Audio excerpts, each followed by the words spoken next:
Welcome to Think Big with Dan and Qasim. Join hosts Dan Melnick and Qasim Masood as they explore big ideas, limitless possibilities, and engage with visionaries, entrepreneurs, and thought leaders who dare to dream big, get inspired, motivated, and find practical tips for personal growth. Think big, dream bigger, and ignite your potential. All right. Welcome back, everybody. Guest today, Elena Pérez. Elena, please tell us where you're calling in from and what you do for a living. I know we talked about kind of the two different brands, so tell us a little bit about each. Well, hi, Matt, and thanks for having me. I'm so excited to be here. Yeah, happy to have you. Sharing my story with other entrepreneurs and with you guys. I live in Georgia, in Alpharetta, Georgia. I've lived here for 4 years. I used to live in Spain for 10 years and previously in California, in San Francisco. And I'm originally from Ecuador, so I've been around a bit. I have two businesses currently. One is called The Hip Hat. It's a sustainably handcrafted brand that creates hats and sustainably handcrafted jewelry, like the ones I'm wearing right now. Awesome. Very beautiful. So, it is. Thank you. Ethos of the brand is we have two important issues that we want to tackle with our fashion industry is to support the environment and to support the artisans who create the pieces. So all of the pieces that we sell are handcrafted by artisans who have years of knowledge creating these beautiful pieces. And I thought that the US would be an awesome market to sell them. And it's been an awesome ride so far. I would say that my biggest channel is wholesale. Wholesale has been huge. And that is also something that makes me happy because I've created a wholesale program where I allow small businesses to acquire small MOQs of the products that we sell. So they don't have to make huge investments. And so many of my customers have grown so much with us. So they started with very small amounts, ordering very small amounts. They would sell that and reinvest. And now they're big companies. So that makes me so happy. So that's the one business. And the other one, it's very new. It's my baby. I've been working on it for many years, even before the Hip Hat, but that one took longer to develop. It's called Shea Patch. Shea Patch, we're in the soft launch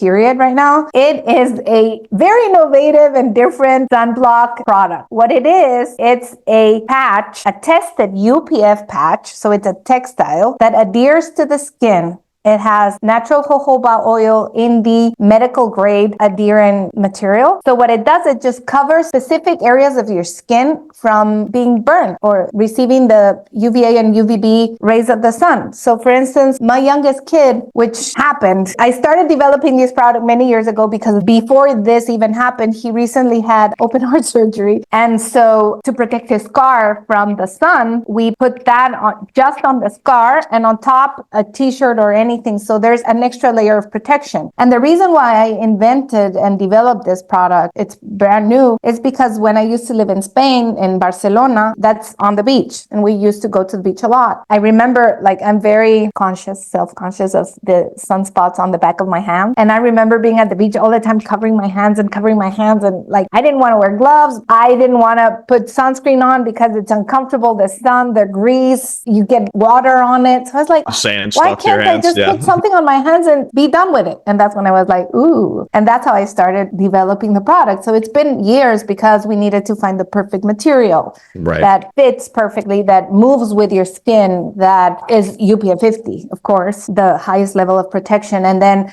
finding the perfect adhering material. And then the jojoba oil so that the skin wouldn't dry. And so, yeah, we're there. And I'm very, very excited about that one. I'm hoping that this becomes a massive sales product. Like we're trying to contact, not easy, but bigger retailers. But in the meantime, we're going to try and sell through Amazon. And we also have an online store. And I think I'm speaking too much now. No. I mean, we have two amazing products to go over. So no, we need the insights here. It's beautiful. That's what I'm working at right now. That's awesome. No, I love that. And I wanted to ask about the shade patch specifically. What I was trying to imagine when I first looked at it with the website was kind of use cases for it. So like scars is a perfect example of something that would be like, perfect for that. Or if you have, specific types of your skin that get like maybe disproportionately affected by the sun, like your hands or something. But what other kind of, obviously it's been years, so I assume you've kind of done some feedback, gotten some information about maybe potential use cases. So what other kind of use cases have you you found from either testing that you've done or just generally even just from your own imagination? Like, what kind of other use cases do you imagine for this product? One that is amazing that it really helps is tattoos, because tattoos they fade. Yep. It fades with the sun. So obviously, I mean, some people want to expose them when they're at the beach or the summer, but sometimes people just want to take care of them. Yeah, especially right after you get one done. I feel like that's a perfect example. You can cover your tattoo until, well, I don't have any tattoos, but people told me that it works for tattoos. Another very important issue, it's a health issue. You know, people with the melanoma issue who've had areas of their skin removed, right, and they really need to cover those areas. And the amazing thing about Shade Patch is that it doesn't need to be reapplied. So recently we were in small holiday and there was pool, and I put the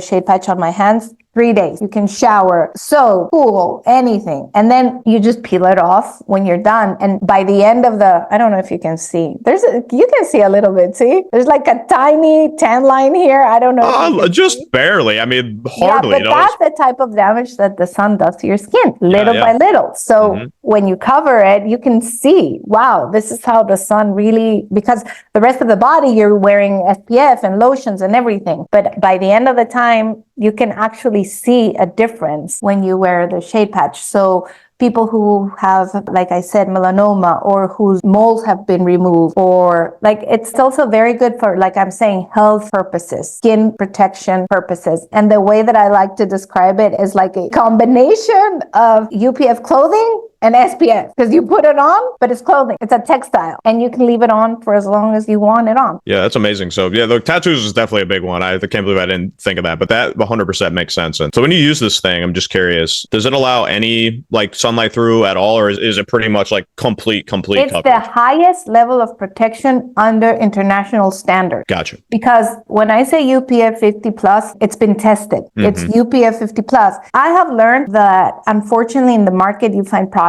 that say UPF. And I can bring this back to the hip hat where, for instance, we sell Toquilla straw hat. Toquilla straw only grows in Ecuador. And I see many brands merchandising them or marketing them as UPF, but that's not real, because UPF, to be UPF, you need to go through a testing process. There are companies they're labs where you send textiles and they test them under a process that equals to, for instance, 50 washes in a regular washing machine at home. What happens to the textile after that? Does it still block from the sun or not? This is to explain in very easy words. Right? So to me, it's funny because when people market hats like Toquilla straw, if you put straw in the water, it gets destroyed. So there's just no way they're UPF 50 or UPF nothing. You know what I mean? So to answer to your question, when you put that on, it's the highest level of protection that exists under international standards. So UPF 50 plus, which is the highest level.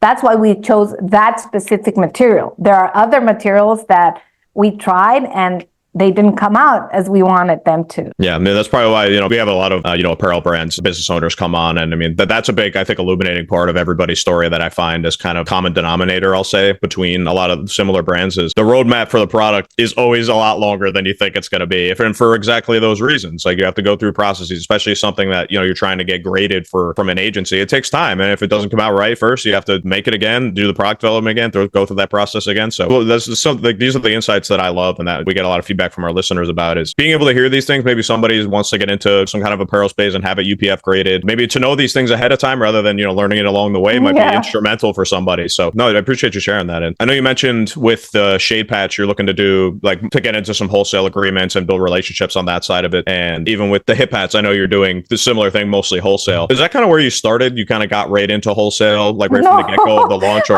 where did you start with it? Yeah, it's so funny because I can't speak about this Shade Patch in those terms right now because we're starting. So I'm going to move to the hip hat. Okay. So the reason I'm a lawyer. Oh, interesting. Yeah, I'm a lawyer. I'm a master's degree. I got it from University College London in the UK. And I studied law in Ecuador, where I grew up. And so, Fast forward many years, I find myself here in Georgia doing nothing professionally and craving for that professional success, not even success, professional life. I have 2 boys. They're very young and I love them to pieces. They're my world, but I needed to find my way. So while I kept developing Shade Patch because it wasn't ready, I was like, okay, well, what do I do with my time? And I think of the artisans and the hats in Ecuador that I love. I love my country and I love what they create. So then I started an online shop, basically selling toquilla straw hats, which are, I don't know if you've heard the term Panama hat. I have not actually. Okay, No. Panama hats are very famous, the term Panama hats. And nowadays, everything is a Panama hat, and that is wrong. A Panama hat, an authentic Panama hat, is a hat that is made with toquilla straw that I've mentioned many times today, which is a straw that grows in Ecuador, and it's hand woven, like by hand, by people in Ecuador. So any straw hat is not a Panama. A Panama hat needs to come from Ecuador. And the reason why it's called a Panama hat is because back in the day when they were building the Panama Canal, these hats were brought from Ecuador to Panama to cover the people's head. Nice. And from there, they were exported elsewhere to the world. And that's why they're known as Panama hats, but they're not from Panama, they're from Ecuador.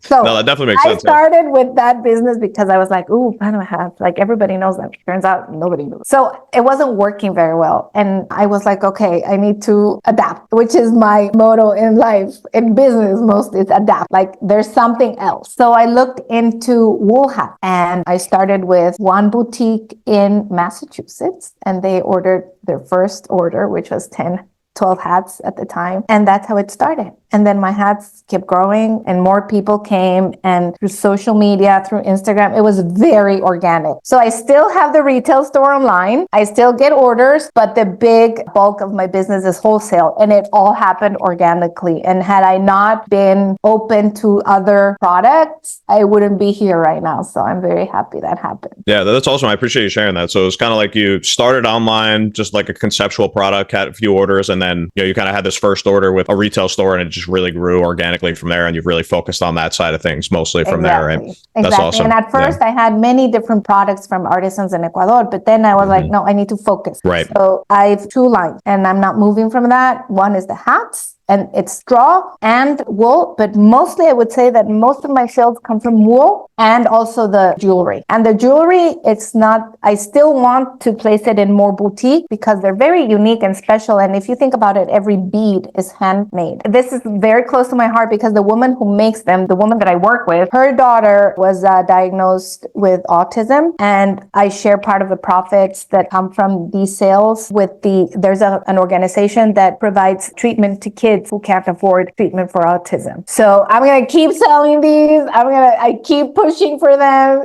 simply because there's just so much more to them. They're beautiful. There's such a huge social impact with these that even if it takes longer, I'm just going to keep working on them because it's just something more akin to my heart, I think. Yeah, no, it's amazing. I love that. That's something that touches my heart very closely too, because growing up in upstate New York is very close to, I don't know if you've ever heard of the Anderson Center for Autism in New York State, but it's a really huge campus that kind of does something similar to kind of what you mentioned with where some of the proceeds go. I don't know exactly where that is, but it's something that I grew up very close by, and I grew up working in a restaurant very close to this place, and they would have tons of field trips and bring the kids over all the time, and it was a community that I became very close with since I was very young, 15, 16, working in a restaurant. So I always love to hear that. It's an underserved community still, and I think there's becoming much more clarity and information out there for people to start to really understand what it means, the different levels of the spectrum of autism, especially in children now. But so yeah, I love to hear that. That's amazing. It's something that's one of the biggest causes I volunteered in, and just have affected my daily life. So what I love about the woman who works with me, her name is Gladys, is that when I first started working with her, because I think she's an artist, what the stuff she creates. So when I first started working, she never told me about the story. And as we work together, because I travel to Ecuador and I actually work with these people. It's not that I just buy stuff. Right.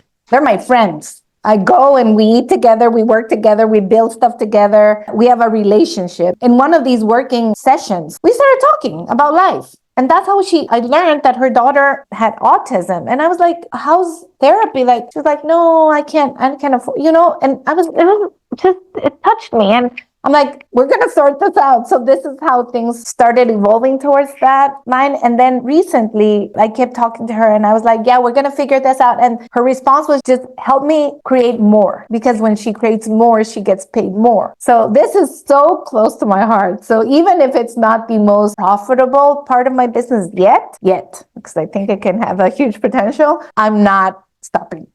Yeah, no, it's a beautiful thing. And, something that comes up recurring, I'll say in these conversations I have on the podcast is how good of a vehicle, even a for-profit business is for delivering a message, whether it's about sustainability or just generally like educating some kind of consumer base. There is almost no better vehicle than a for-profit business because, people want to support. They know that, they know the way that people know how to support is by using their dollars. I mean, that's how we help their organizations, whether they're nonprofits or regular businesses. I don't think enough people take the advantage of the visibility that they have as a for-profit company. And they're getting their marketing and their messaging and on their socials and things to bring these kinds of things to light. So it's a really beautiful thing, and that's really amazing. So I just want to ask you one other thing about the hat side of this business. I think you mentioned you were doing some private labeling with the hats, right? We do some amazing private labeling. It's not something that people, I think, take advantage of enough with kind of brands like this. I think people hold their brands like very, very close to themselves, and they don't want to give the idea or the designs to anybody else. But everybody they hear from that goes down that route seems to be having a lot of success with it and really enjoying those relationships. So I'm always curious to hear more about that and maybe open people's minds to the possibility and say that you're not giving up much by doing it. It's just another, the revenue channel, another way to build partnerships. Yeah. So, okay, I think that I'm going to say something very positive about myself. I think that I'm a generous business person. I can tell. Precisely because of that, because I never forced anybody to sell my brand. In fact, I would say that the majority of my customers do not sell my brand. That doesn't mean that they don't love the brand that I've built, because the brand that I've built is like the umbrella under which they've created their own brand. Mm-hmm. And that makes me very happy. Like, my business is not only about money and profit. It's about building relationships. It's about, like I said, helping others, because other manufacturers, so to speak. So there are many differences, and that's why I think the hip hat is getting so much traction in the industry. Is many sellers sell hats that are massively manufactured in countries where these manufacturing processes exist. Right. Ours is a tiny operation, artisanal in the mountains in Ecuador. So it's so amazing to see. And then me, as I'm running the business, I tell people okay, so how much would one of these other companies charge you to do this? So they have huge fees that they have to pay up front, and then huge MOQs. So the investment is enormous. Whereas I built a model in which I allow people, small business, and so many of them are women. And I love that. I say, okay, so let's keep our MOQs, which are very low. And then our branding fee there is a branding fee, but it's really nothing compared to other branding fees. Right. So I allow people to go down that route and build their own businesses. So again, I love the brand that I've created. I'm so proud of it. I don't push people to sell it. Some people want to sell it. Some people want to sell unbranded hats, and some people want to sell their own brands. And I cater to all of them, because at the end of the day, it's a business. I'm allowing other people to have their own businesses. The artisans in Ecuador are growing too. So everybody wins. Yeah. And that to me is important. That's mostly what I see whenever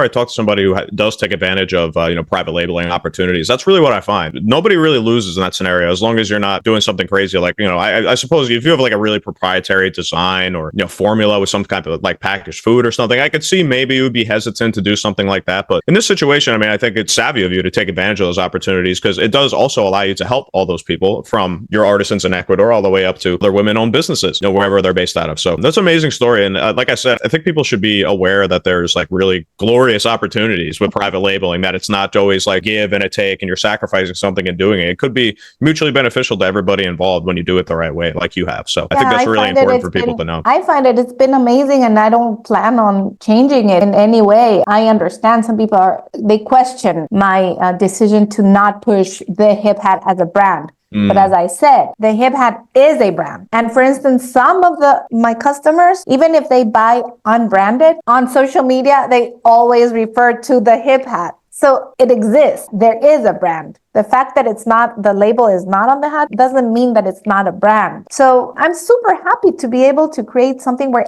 like you said, everybody wins. Yep. No, that's so amazing. And before we go, I just want to give you a quick opportunity, Elena, to just be able to shout out your website for these brands, let people know the best way to get in touch with you for potential partnerships, or they just want to learn more about you and the brand and what's going on. Let everybody know how to stay in touch with you guys. Awesome. Thank you. So to everybody who listened and who found this conversation fun and interesting, you can email me at elena.perez, Perez, at thehiphat.com, or our Instagram feed, The Hip Hat, or our Instagram feed for Shade Patch. It's shade.pat, or emails. Like, there's just all of these communication media, but you can reach me with any of these feeds, and I would be super happy to talk to anybody who's interested in knowing more about these two businesses and partnering and selling and buying. So awesome. Well, yeah, Elena, I just want to say thank you again for coming on. I really appreciate your time, and I wish you nothing but continued success. Thank you, Matt. And thank you for your time. Thank you for this fun conversation. It was awesome. Thank you Absolutely. for allowing me the opportunity to tell people what we're doing here. Yeah, it's an honor and a privilege to meet you. I really appreciate your time. Thank you, Elena. Thank you.